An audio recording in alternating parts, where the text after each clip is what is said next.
Hello, everybody. Welcome back to the Board HQ, the Hammers NBA Content Division, Year 3. We're getting started with our NBA season preview today. We're very, very happy and we're very, very excited. Myself, Jacob Gramegna, and my co-host here, PipsNBA, to be bringing you more NBA content for another season. We do daily shows all throughout the season on weekday mornings at 9:45 a.m. Eastern Time. Whatever time it is right now, that's when we're going to be going live weekday mornings throughout the regular season, and we're happy to be back doing it once again. But we'll get started today with a season preview. We're going to be going through both of the conferences. We'll be going through some player awards. We'll be going through some free picks as well, some futures for the season as well. So lots of great content on the way for you guys today. But something different, a little bit different about the upcoming season is this season, we are proudly presented by the FanDuel Sportsbook. We are very, very happy working with FanDuel to be providing you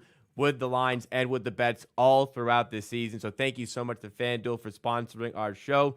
And we'll hand it over to Pips. How was this summer? How you doing? I know you got invested in some WNBA betting, but NBA-wise, are you ready for the season? Any futures bets on the mind for the show today? Yeah, I can't believe we are already here. Some exciting stuff in the off season, and yeah, some exciting stuff to bet on the future market, and some teams that I don't know how it will work, and so many questions about them. We'll talk about it later throughout the show, but very excited and love that we are now sponsored by FanDuel. It's a huge thing for the channel, and yeah, just overall looking forward to it.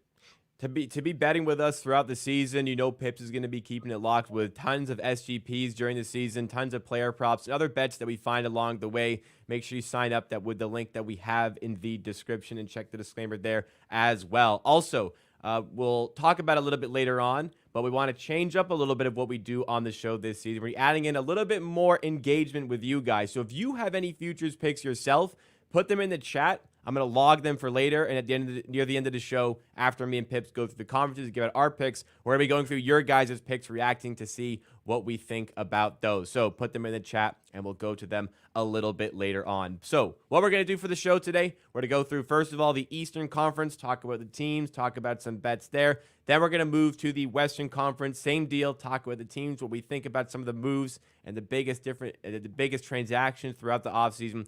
Then we're going to hand it over to you guys, go through some of your bets. Then at the end of the show, we'll reveal a little bit more information about what to expect from the pick and roll live streams during the season. So make sure you do stick around for that. All right, let's go to, first of all, the Eastern Conference in the NBA. I don't think we can start anywhere other than with the New York Knicks. Tons of moves in the offseason.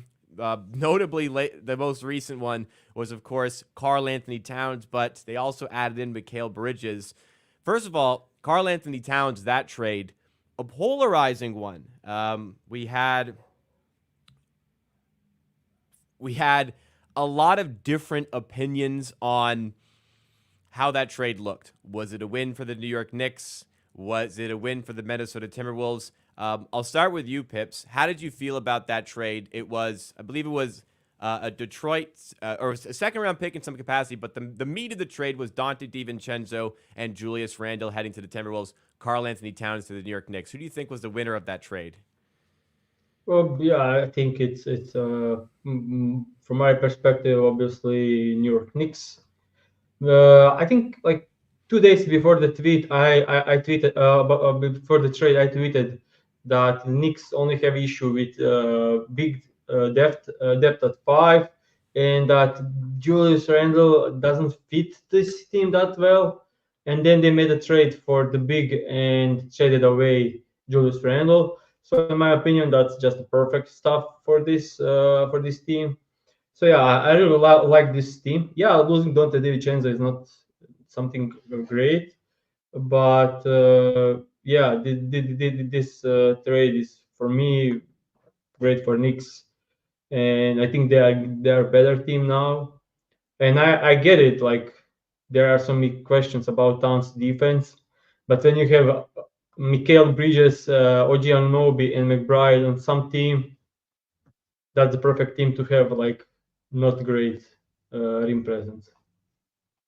So for me, I it was funny. I was in New York City when the trade broke, so I saw a little bit of the rumblings of people as they kind of discovered the trade was being made because it was revealed pretty late at night in Eastern time. But my initial reaction was that I feel like the Timberwolves had slightly won the trade. I think it was a pretty even trade, but I do think the Timberwolves slightly won in the end. I just think the flexibility that this offers financially to the Timberwolves was something that was a bit of a draw. I know they're a winning team. They want to stay a winning team, but I felt like that was a bit of a draw for this one. And Karl Anthony Towns is starting a big contract, so that was certainly part of it for myself as well. I like Cat. I don't love Cat as a player, so I think the Knicks had the resources to make this trade and maybe gave it a bit up, but I think the Timberwolves will be happy with the financial flexibility there. The Knicks will be happy just to get this star power sort of player. And I think what I learned from this trade the most is people seriously underrate Dante DiVincenzo. He's a fantastic player and has been for a number of years. And wow, he's going to be awesome coming off the bench for the Timberwolves. For the Yeah. Wolves, what do you think of the Randall fit there at power forward next to Gobert? First off, I want to say like it makes sense. This trade makes sense for the Wolves. Like when I'm looking at the like both teams from their perspective, I think this is a like 50-50 trade because Wolves have Naz Reid and then they are now opening the space for him. And when you look at the contract from Towns and what he brings, and Naz Reid contract and what he brings, I think that makes sense for the Wolves to trade Towns, but also makes sense for Knicks to acquire Towns because their depth at five was terrible. And but when even talking about Julius Randle, I don't like him on contenders. I like him like on some like fringe teams, playing teams that he can bring a lot. I don't like it. It would be actually great if he could take the sixth man role. I think that will work for the team well. But I doubt it. So yeah, I don't like the fit. All right. Well, we'll have to see how that looks as we go through the season. But the Knicks, as far as their placement in the East, I think we can agree the Celtics are still the best team. They have 5 all-star caliber players there. But how do you think the Knicks stack up to the rest of the Eastern Conference? Where do you see them finishing? Yeah, I think they're the second best team now. Yeah, they have some depth issues.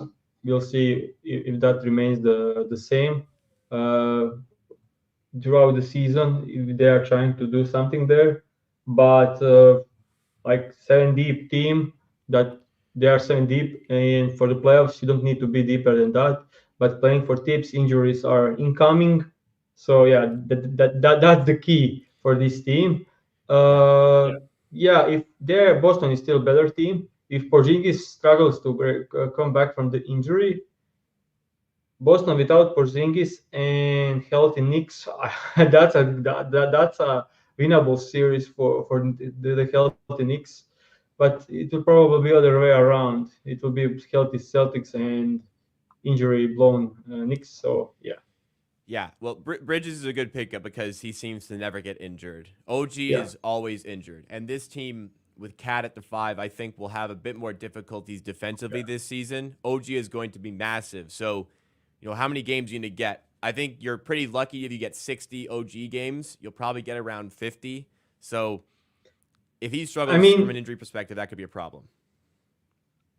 I don't think they like should even care about regular season. They are they are like top four teams in the East, no matter what, in the regular Yeah. season. They just need to get healthy to the playoffs, and that's the issue with tips. They are running to the ground in the regular season for like 3 to 4 more wins. That's a good point. They just need to Yeah. be top 4. They'll probably feel like they've got a chance for the playoffs. Here are the lines available at FanDuel regarding NBA championship, and Boston Celtics naturally the favorites. Oklahoma the favorites in the West, but the New York Knicks second for the Eastern Conference. Third in the East is the Philadelphia 76ers, another team I wanted to talk about here. Paul George, the big pickup in the offseason for the Sixers. I know he just had the knee hyperextension. Apparently, he'll be reevaluated in a week. Doesn't seem like a serious injury. But how do you think the Sixers look compared to the rest of the Eastern Conference as well with Paul George? always, always the only one. Like simple, like it's very simple. If Joel Embiid is healthy in the playoffs, Yes. yeah, If they can beat anyone. Like if he's healthy in the playoffs, they can beat anyone.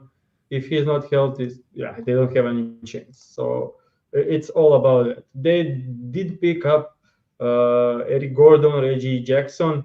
They extended Kelly Oubre, got Kelly Martin. I think they have some NBA players on the roster. So losing Batum was not great because in the playoff time, that's a glue guy sometimes that you need. But overall, I think they are better than the last season yeah. and just need to have Embiid healthy for the playoff. That's it. He said he won't play back to backs and will only focus on being healthy for the playoffs, not chasing any awards, which sounds great for the 76ers. So yeah, I think Sixers. I think people are underestimating the competition on the East. I honestly think like we have Knicks, we have 76ers, and we have Bucks. Either of these team comes healthy to the playoffs, they have something to say against the Celtics.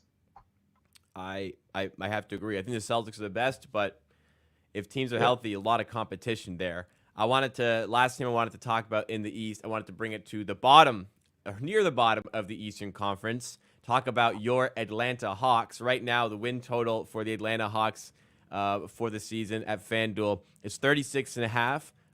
Minus 108 for the over, minus 112 for the under. And for the play-in tournament in the East, they're minus 220. So it looks like 36 or so wins is going to be potentially enough in the East. There's a lot of bad teams in the East. Really bad teams are the Pistons, Wizards, and Nets. The Hornets should be pretty bad. The Bulls should be pretty bad. The Raptors should be pretty bad. So by default, that could get the Atlanta Hawks into the playing spot. 36 wins was enough last year. But any thoughts on the Atlanta Hawks for this win total? Anything you're looking at for them?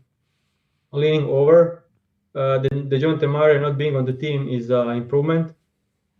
Straight away, no, like that's fact. Risa Hair, if I'm pronouncing it well, looked Reza really Shea. good. Risa Share, Zachary. I'll say Zachary. Like I think that's okay. It's okay. Uh, I speak French. That's why I know how to say it. Risa Share. Is that Yeah. Risa Share? Yeah. Yeah. So I think I like he played 2 games in the preseason and he looked great. He is moving really well off the ball. He can shoot threes. He is cutting well, which is great to play with Trae Young. He's running transition well. So I kind of like now this pick compared to everything else. And this team has ties on the wing now. For the first time, we have defenders like 2 to 4 great there. And the only thing this thing kind of lacks is shooting, which will clog the paint for Trey Young, which is not great. But other than that, I think they are a better team than the last season. Yeah, they need to survive another season with Capella at the 5, which is not great. But overall, I think they are I lean over for totals, with total wins. They can smash all the teams below them. Like so, yeah.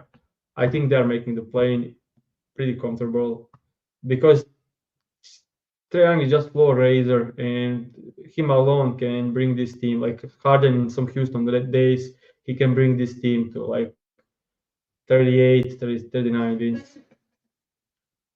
Well, you lean over. I will happily play the over. I feel pretty good about this 35, 36 and a half. Enough to say I want to make this one of the official picks for the show.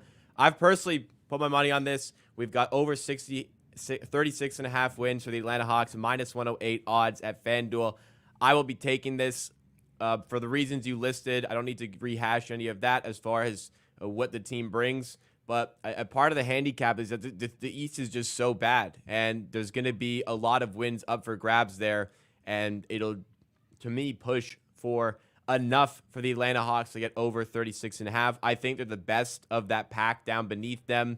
I think they're better than 6 teams in the Eastern Conference, and for me, that puts them in the range to get upper 30s for wins. So a little bit low here, I think, on the win total. I will play that. I think that is it for the Eastern Conference. Oh, we have another play for the Eastern Conference. Shifting to the award categories, actually, for this one.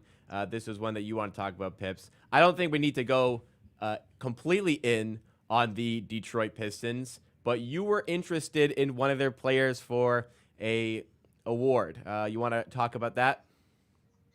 Yeah, I mean, like I'll just open up the numbers for preseason just to like have some talking points about Jaden Ivey. But I was a huge fan of Jaden Ivey. I shared it so many times on Twitter about him, and probably annoyed some people with Jaden Ivey.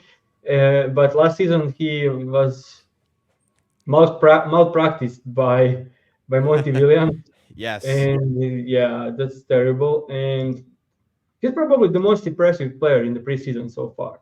Yeah, we'll talk about another one later. But Jaden Ivey preseason, 18 points, 3 rebounds, 3 assists in 24 minutes, which is insane. And he shot 53% from the three, which is not sustainable. But over the 4 games, 53% on like more than 5 attempts a game.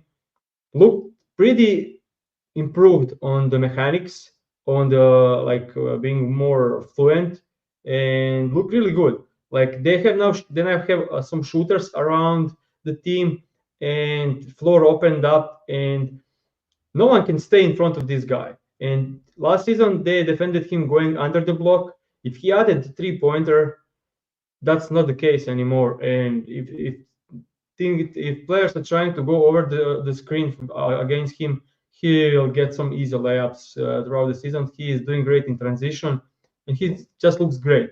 And I think he'll be close to like I did some research on most improved players. He'll probably need to average more than 20 points, and maybe that's maybe a reach. But if you get like 10 to 15 games where Kate is out, he'll smash this like without any question. And I like the bigger stuff for a player like Ivy. He did great stuff for Garland and Mitchell. So yeah, Yeah. I think That's a good this has comparison. like legs for the price that's on the market currently. So yeah, I'll Yeah. bet this for like point 0.1 unit because it's huge long shot, but I like the chance. So plus 4,000 at FanDuel. Shop around for this one and for all the bets that you make. We still preach line shopping. FanDuel has it at plus 4,000, but look around for better prices out there potentially for anything that we come up with today. But yeah, Jaden Ivey, I can definitely see it. I like the coaching there for him. And man, did Monty Williams underutilize this guy. So, it's a half unit. Someone in the chat said Pistons have the shot doctor now. Yeah, that's the thing. Like, yeah, he helped him like first summer, and he helped him really improve the shot. So yeah, that's the only thing Ivy's missing. Like, he has one of the quickest first step in the league, and yeah, that's the thing.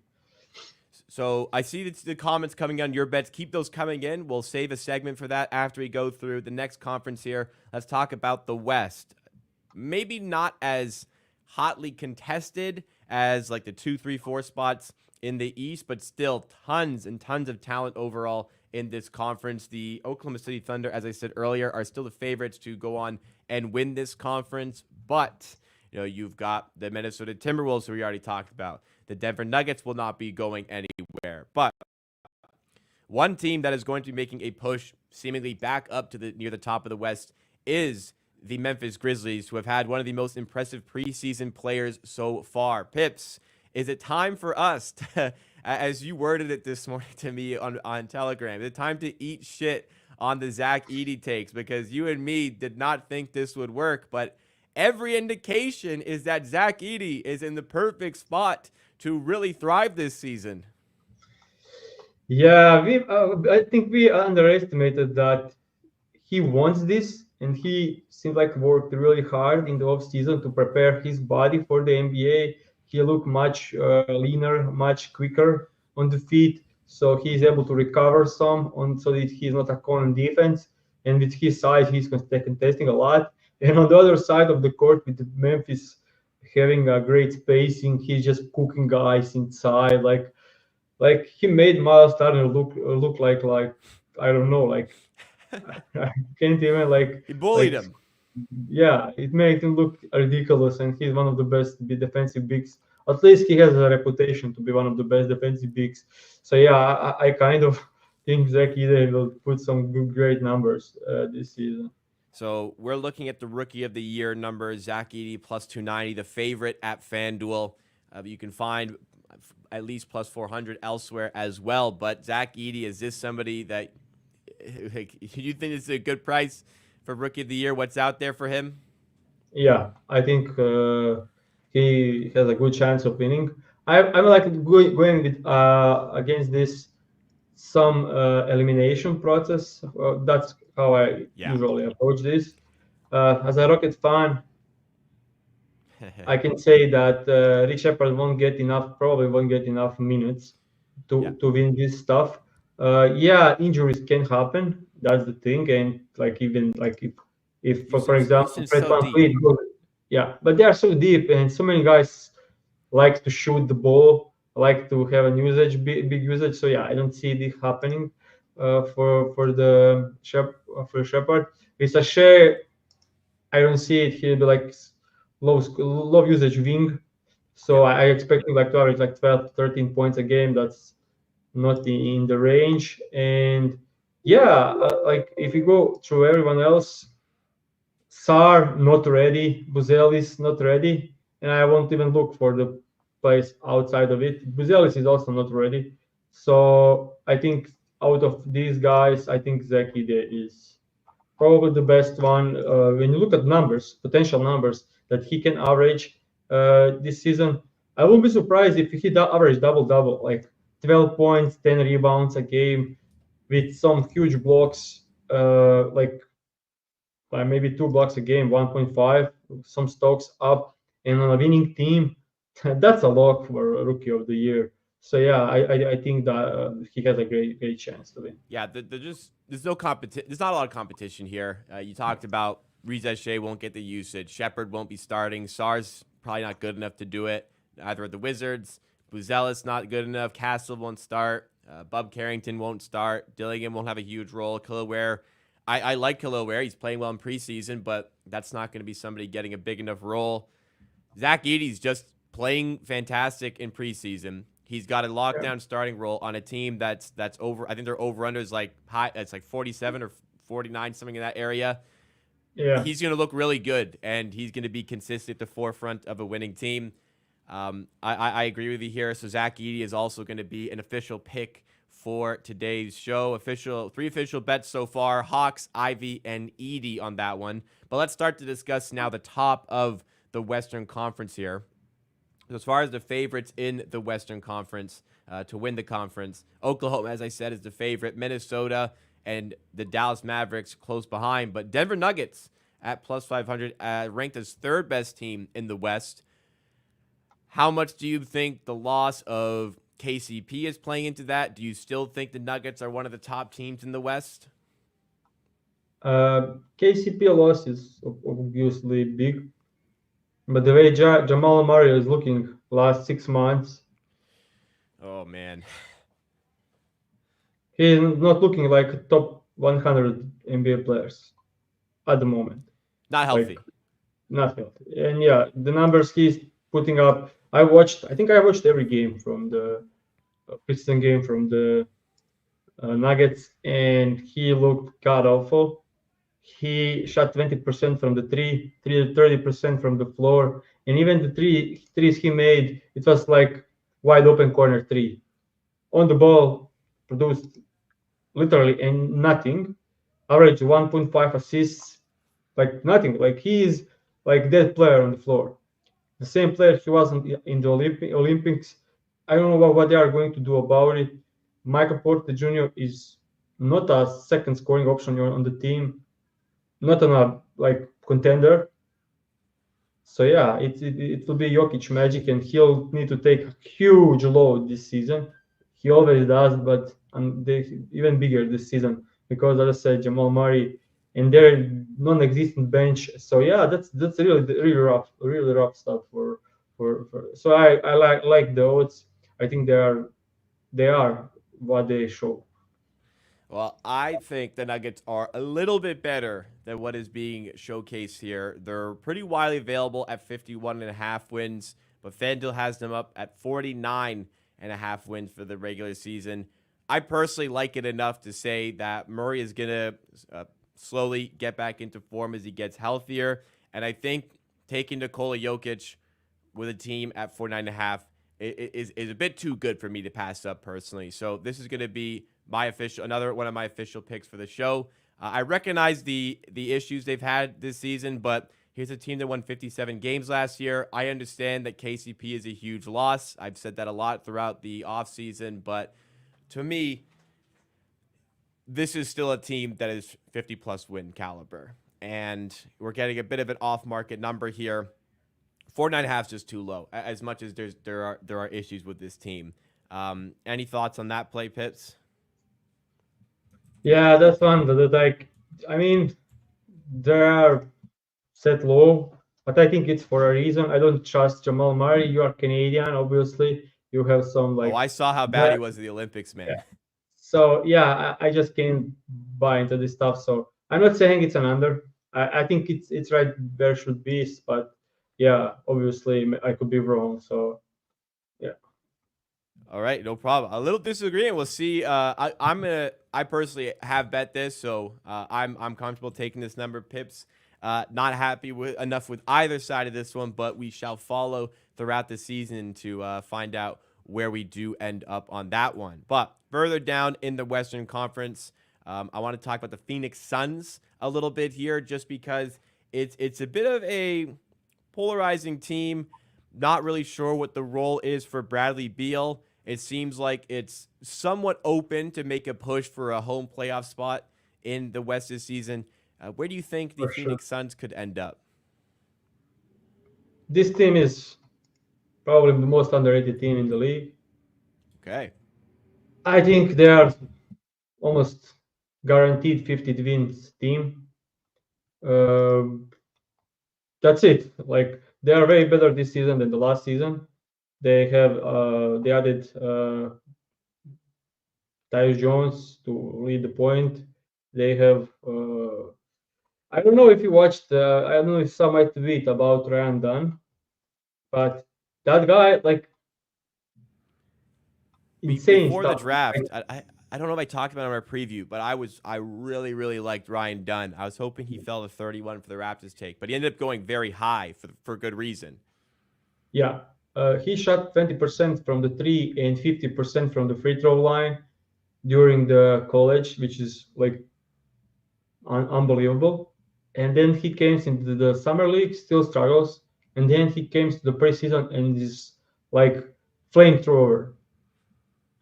The numbers he put in the limited minutes he played, like that's just unbelievable. Especially considering that he made three threes a game, made not attempted, made three threes a game, shot 44% from the three in limited minutes. A guy that didn't, and it was like transition threes, pull up threes, everything. Like it looks so comfortable. Just like mechanics looks perfect almost. Like it's absolutely insane to even to think about that he was shooting those numbers in the. So yeah, also he's one of the probably the best defensive player after like Klingan on in this rookie on this category. Well, Like I'd say Ryan Dunn's the best defender in the draft. could That's be like yeah. I value a bit more bigs, but so yeah, they could like introduce him later into the season post All Star in some minutes and have a big stopper. Their defense is questionable. But this should be the best offense in the league or top five secure offense in the league with this team. Like you have Beal, Booker, Durant, Tyus Jones, someone that have secured the ball for them. You have Grayson Allen, the best shooter in the league. Like this is a really deep team, and not deep, but they have like seven players that are really good. So if no injuries, they are going to smash the regular season. I don't know how can do in the playoffs, because they lack defense. So it will be interesting, but their offense for the regular season is too good, honestly. Yeah, I think Ryan Dunn fits into the category of rookies like Zach Edey who are just in the perfect spot. The Suns needed a player like this, and they got it. There's a reason he was like an early second round pick projection. I think in the end he went 22nd. I think that's where the Phoenix Suns were picking for good reason. I think the New York would have gotten him probably at 24, 25 in my opinion. So the Suns ensure that they get their guy there. Absolutely. All right. I think that's good for coverage on the conferences. I have one. I have Yeah. one. We need to talk about it. It's the Kings. All I right. think they will suck this season. I just don't see it. They were probably the worst team in the preseason out of any like playoff teams. They have like there's six best players in with most minutes. Four out of their six best players most minutes are negative on defense. We have like obviously Darren Fox, DeMar DeRozan, Monk, and then Sabonis. Those four are all negative on defense, and no amount of Keon Ellis and Keegan Murray can fix that. So that they will be like terrible on defense. I'm like willing to bet that they are the bottom 10 defensive teams in the league, like without Yeah. any question. Maybe even close to like bottom five. There are some like I don't teams. know about that, Yeah, but I expect them to be like 23 to okay. 26. Yeah. There's a lot of So really bad teams in the NBA, yeah, so I don't know. Bottom five, but I don't they know. are one of them. Trust me. Like this is insane. Wow. Also, 2024-25, they have Keegan Murray to shoot. Fox not a great shooter. Monk is good enough, but also not Monk, something Monk's a good great. shooter. Sabonis can shoot. DeMar DeRozan can shoot. So three of their five best players can shoot and can defend. 2000 and on this West, I don't honestly I don't see them winning 47 games or more. Like I don't see it. Yeah, obviously Clippers getting worse is a bit tough, but I don't see it, and I will likely bet under on their season total. Or like they are not winning more games this season than the last season. I think the Rosen looks like okay, they got better. The fit is terrible. He can shoot, he can defend. He's taking away the ball from Fox and Monk. Monk is one of the best pick and roll guys in the West, playing with Sabonis. I don't see it honestly. Like this is terrible. Like I think they got worse and the East got better. So I think they are winning maybe like 40, 42, 43 top. So I will bet Kings under Are on we the making the Kings an official pick for today's yeah show? All yeah. right. I think this is like Under easy. 46 and a half.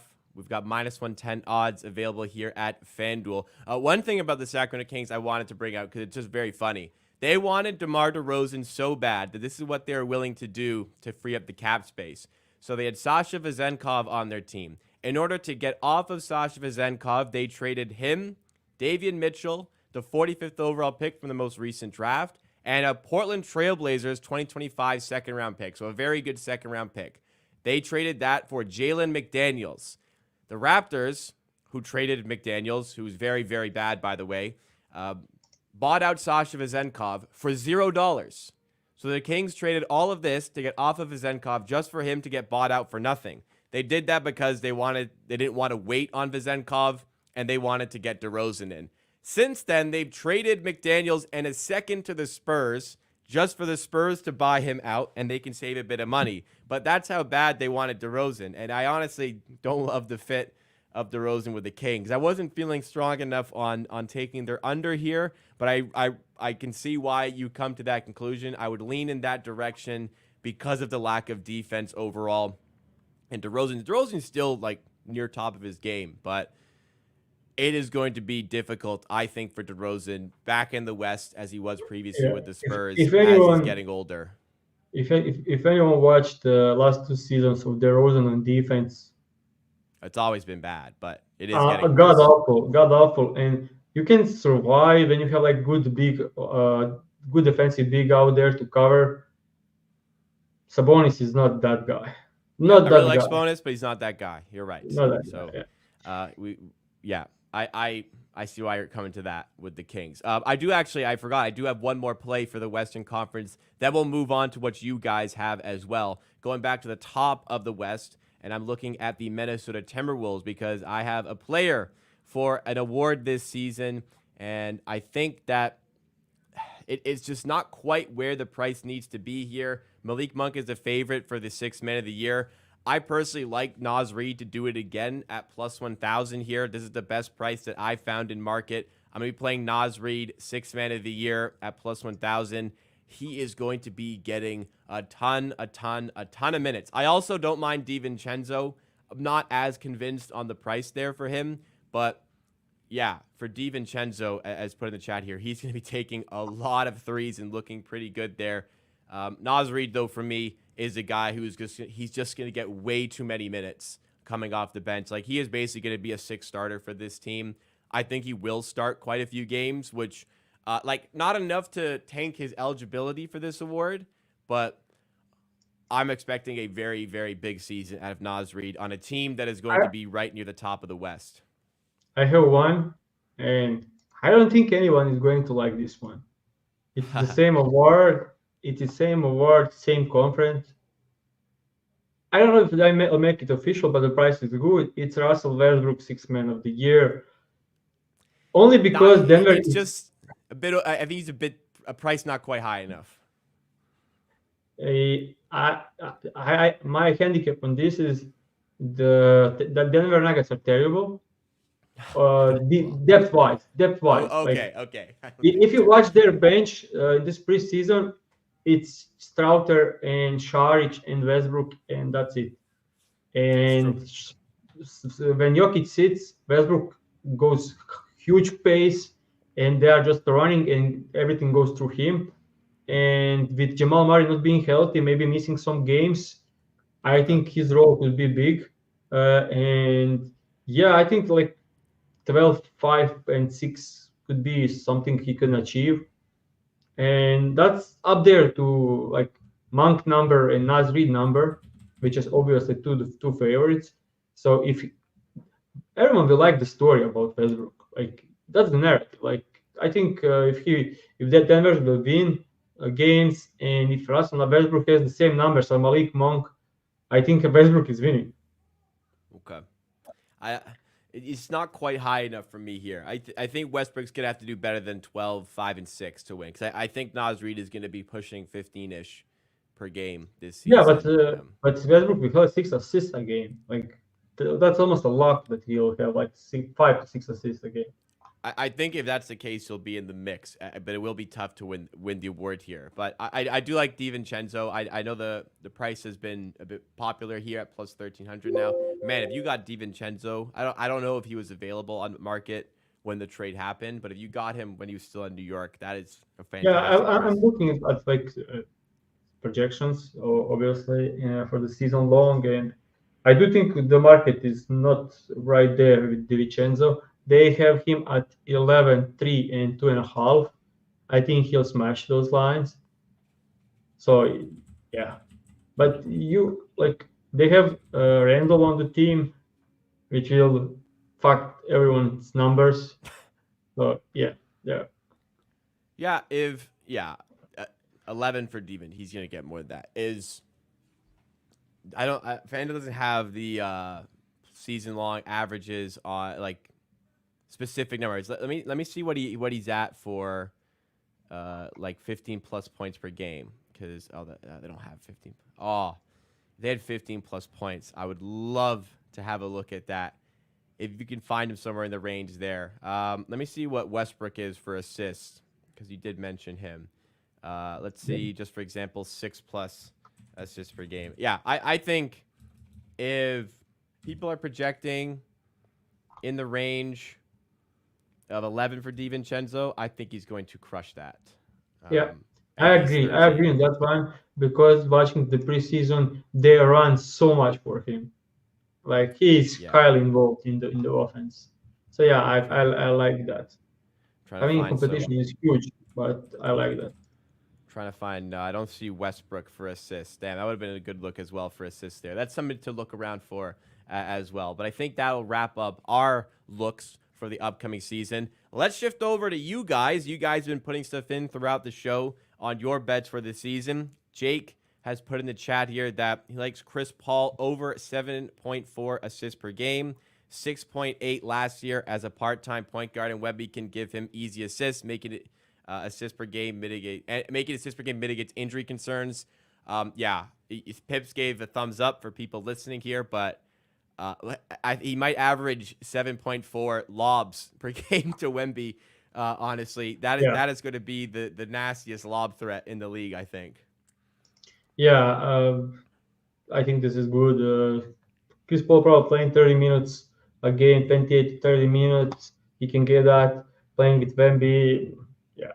If you look at the Chris Paul throughout the years, he's from even the last couple of seasons, he shared so much offensively with Devin Booker, and he still averaged like 9 assists a game. So now having the easiest target and no one to like take the ball from him on the offense besides the MB, yeah, this should be a smash spot for sure. I like the over. Love that as well. D Dot likes Wemby over 5.5 triple doubles around plus 700. Ooh, it's just tough to see. Like, he may get like one with blocks. I think he got against the Raptors. I think he had one last year, a triple double with blocks.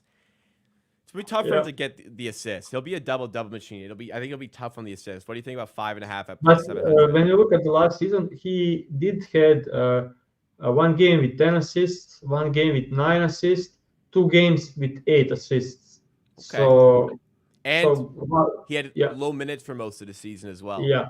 So I think at plus 700, I think there is a chance for sure. Yeah. Yeah. So I think like that. Yeah. He like close. I said, he did have one with blocks. Yeah. And he'll probably get one with the blocks as well. He had 10, 9, and 8 blocks. While he didn't play at the 5 for the entire season, so now with being at the 5, with a bit better team around him, yeah, this is doable. Plus 700, I think that should be like plus 400, honestly. Okay. So I think that's a good good look from D Dot Shifty there. Let's go down to Sean Glenn's pick here, saying it's juicy, but the number is too high. I have Curry under 28 points per game, minus 143. Pips, what do you think for Curry this season? Yeah, I don't know. The addition of Melton and Hill instead of Clay, I think Clay still have a higher usage, so there's a bit void. Though Steph Curry had insane season last season shooting wise, like not insane, but for 35 years old, he was great. So average 26.4. I don't see him going much higher than this, but it's a honestly, I would rather take 27.5 for plus 100 or minus 105. I don't like this juice here, honestly. Minus 143. That's close to 60%. You need to win 60% to slightly profit. Yeah, minus 150 is 60%. So this is like, yeah, I don't know. But one big injury for like someone and this is cooked.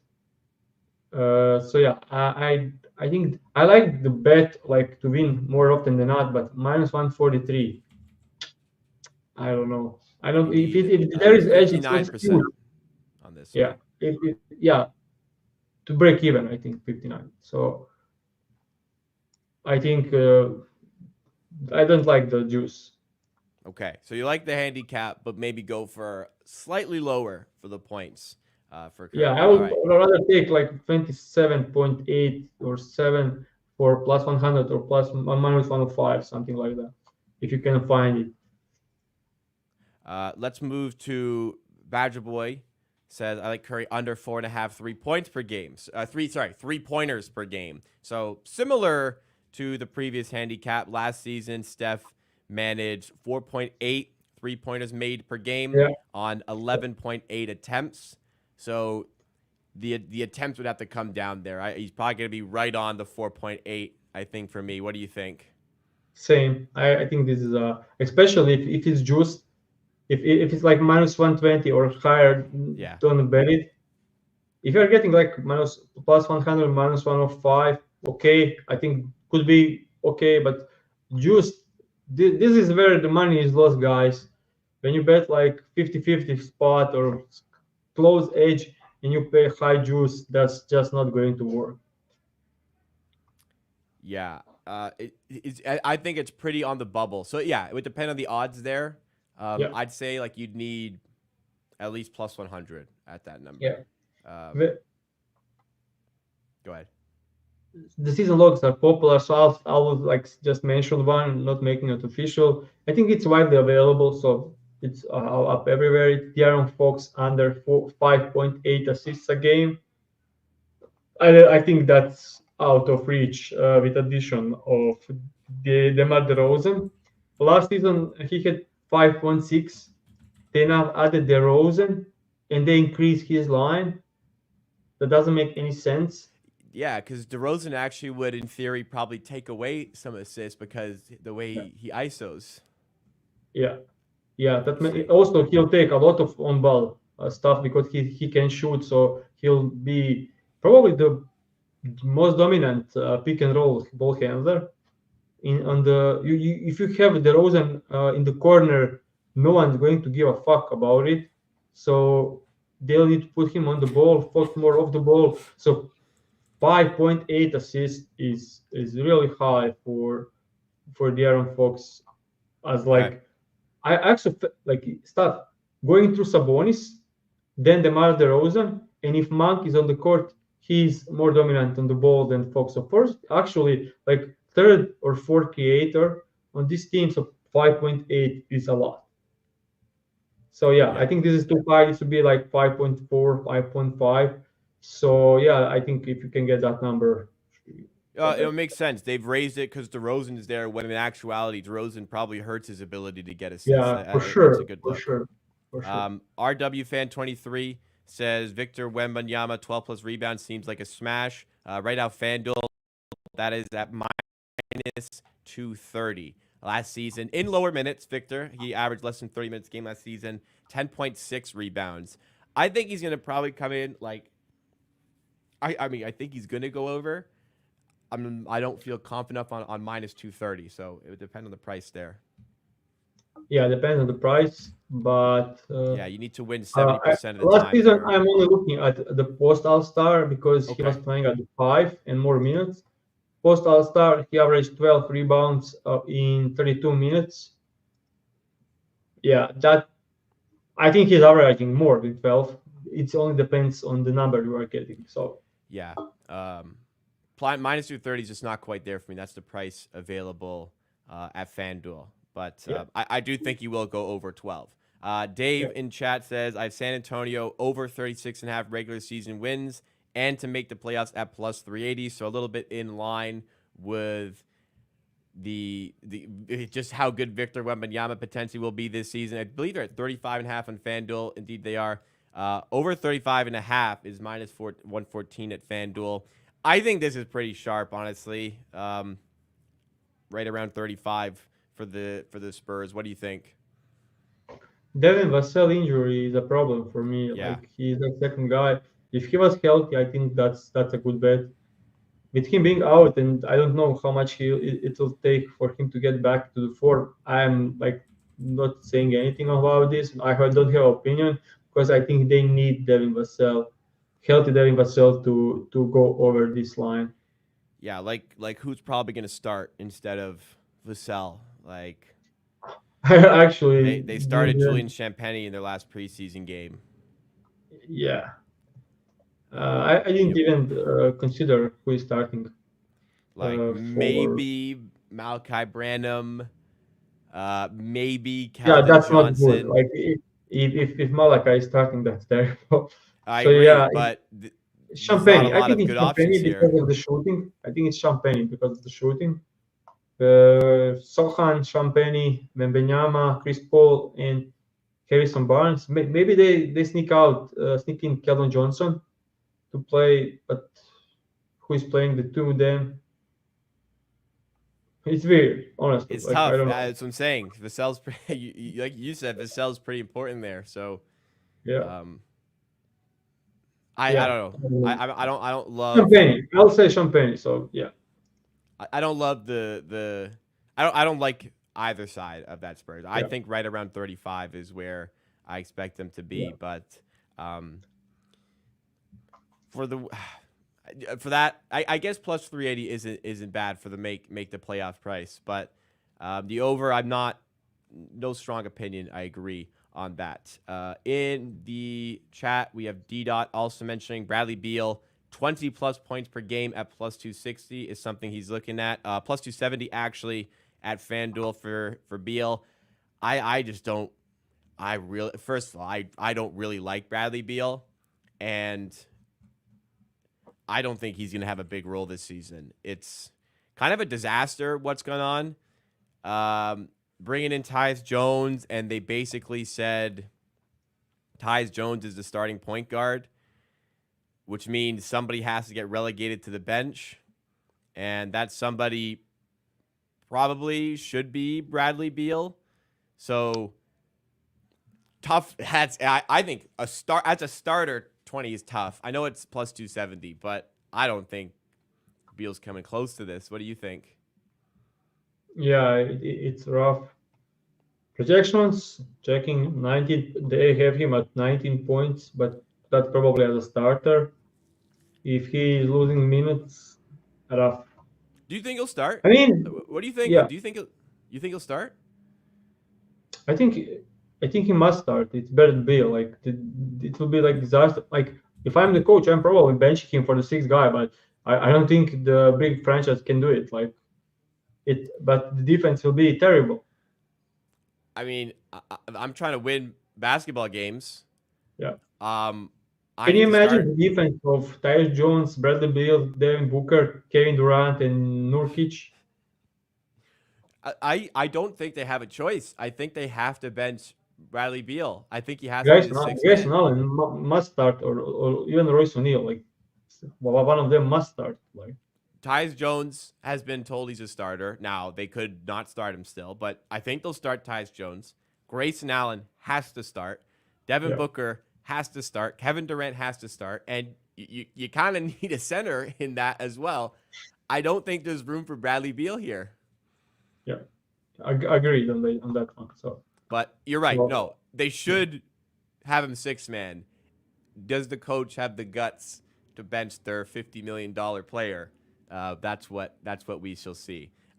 We have more conversations from Schuyler. I don't know how to pronounce the name here, but it was more on the Nas Reed Six Man of the Year thing. So this is something I consider before the Six Man of the Year bet on Nas Reed. If I think Randall will move before the deadline, I personally don't really think so, which is why I was confident enough to make this bet. But you're right. If he does get traded, that means Nas Reed is a starter. I'm not really sure how many teams are forking over a ton of assets to get Julius Randle near the deadline. So for me, I think the Timberwolves will probably look to just either free up the cap space into the season or get Julius Randle on a pretty good deal. I think it's more likely he becomes a free agent. They open up cap space, but we shall see over there. All right. That is it from the chat. Appreciate that, guy. Oh, sorry. We have one more here from the same user. Looking at NBA Cup groups, I like the Knicks to win the group at plus 140. 76ers still priced as second favorite in the group. I don't think they will care. And who knows if George will be playing. Well, I think Paul George will end up being back. I think the NBA Cup games are a while away. I'll just pull up the group odds here. Personally, I don't really have a super strong opinion just because I haven't looked a ton at these markets here. But let's see. Group A is going to be Knicks, Sixers, Magic, Hornets, and Nets. That's three pretty competitive teams here. It's a low sample of games. You get 4 games. Tough for me to really handicap this one strongly. yeah. Yeah, it depends on the games. If Embiid is playing all 4 and Paul George is playing all 4, it's not starting like early into the season. Paul George will be back. I think this is priced correctly, especially on FanDuel. All right. The only thing I know, That's like that. the Knicks will play the hardest of all of these teams. Like it's tips, so They are regular season games, though, so it's not the motivation is going to be there regardless. I think to play. So tough. Yeah, I don't know. I think that group's a bit competitive to have a strong handicap from my perspective. But I think that will do it for the chat segment there. And we're going to be bringing more of this into the season as well. So the show's going to be a little bit different compared to last season. What we want to do is expand a little bit more into what we're looking at for games here. So the previous format for the show, we start the show, we do the free picks right away. Going to be different here. What we want to do is go through the whole slate of NBA games to try and come up with bets, and we'll see more of the process involved from Pips himself and how he comes up with these bets. So instead of just having the picks ready for the show, we're going to be doing a little bit more of the process live on the streams as well, so you can see exactly how the bets are coming to fruition there. And we'll be doing more of these chat segments here where we'll be asking you what you have for the day or any questions you may have, and open up a complete segment just for that. We'll also be showcasing the new BetStamp Pro tool and how easy that is to find some plus EV props as well. So lots of great content coming for you guys throughout the NBA season on the board. If you enjoyed the show today, please make sure you smash that like button, help drive us up in the YouTube algorithm, and subscribe to the channel. Monday is when we start here for year 3 on the board. Daily, weekday live streams, 9:45 a.m. Eastern time. Tons of great NBA analysis, tons of free picks coming from Pips. And it's been 2 winning seasons in a row on the show. We're up 20 units over the course of 2 seasons. We can make a case we should be up higher than that, but plus 20 units over 20.7 units over 2 seasons, and looking to continue to grow in that regard. So you do not want to miss out anything we have coming your way, guys. Make sure you are subscribed once again, and that'll do it for us today. Pips, any words that you have for what you expect to bring to the live streams throughout the season that's a little bit different compared to last year? Hopefully more engagement, make it better time for you guys to join and to enjoy it more compared to the last couple of seasons.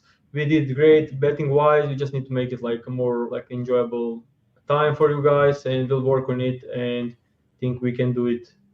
That's it. Yeah, we're going to be working hard to prolong the viewing experience rather than just having the picks just kind of shoved at the start. We're going to have more dispersed content throughout for you to enjoy more of the entire show, if that makes sense. But to recap what we have as far as picks are concerned today, we have, I believe it was 6 official picks on the show today. First of all, let's go to my bets. I'm going to be taking Hawks over 36.5 wins. That was minus 108 at FanDuel. I'm going to be taking Nuggets over 49.5 wins. That's minus 115 at FanDuel. I'm also going to be taking Naz Reid plus 1,000 to win the Sixth Man of the Year award. That's plus 1,000 at FanDuel. Pips going to be taking Kings under 46.5. I believe that was minus 110. We had that at FanDuel. Zach Edey, Rookie of the Year, was plus 290 at FanDuel. You can find plus 400s out there, so make sure you shop around. And finally, Jaden Ivey, plus 4,000 at FanDuel, but they're better priced elsewhere for him to win the Most Improved Player award. So lots of bets to look at. Some great ones came in from the chat as well. We hope you guys enjoyed the season preview here. Heading into year 3, we very much hope to see you guys on Monday.